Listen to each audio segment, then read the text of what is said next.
ঢাকার এক সাধারণ রিকশাওয়ালা আজ কোটি টাকার মালিক। শুনে অবাক লাগছে?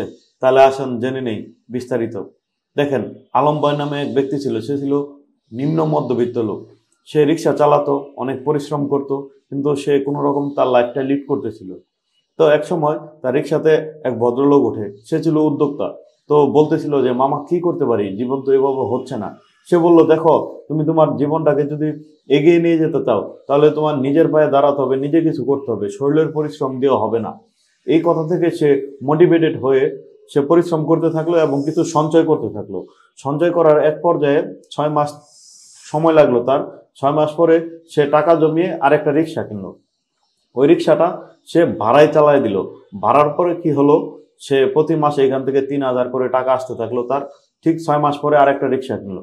এভাবে 2 বছর পরে তার 4টা রিক্সা হলো। দেন 4টা রিক্সা থেকে সে শুধু রিক্সাতেই থেমে থাকে নাই। তারপর সে মুদির দোকান দিল, রাস্তার পাশে ফুড স্ট্রিট দিল। তারপর সে সিএনজি কিনলো, বড় একটি সিএনজি কিনলো।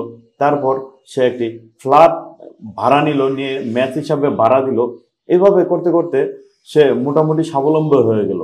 এভাবে করতে করতে করতে 10 বছর পর আজকে সে প্রায় 1 কোটি টাকার মালিক। তার মাসে ইনকাম প্রায় 2 লক্ষ টাকা। দেখেন, মানুষ যখন চায়, চেষ্টা করে, সফল হবে, তাহলে সে পারবে। এটার জন্য তাকে ওই কাজের পিছনে শ্রম দিতে হবে, নিষ্ঠার সাথে লেগে থাকতে হবে। আজকে সে তার 5টা সিএনজি আছে, 2টা মুদির দোকান আছে, ফুড স্ট্রিটের দোকান আছে 3টা। সে কর্মচারী দিয়ে এগুলো চালাচ্ছে।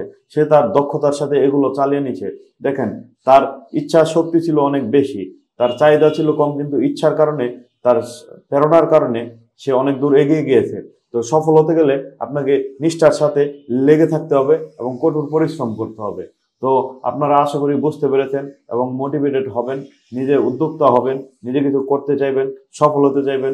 এটাই আসলে মূল লক্ষ্য। আমাদের বিজনেস কনসালটেন্ট বিডি পেজ এই ইউটিউব চ্যানেলটি সাবস্ক্রাইব করে দিবেন। ধন্যবাদ।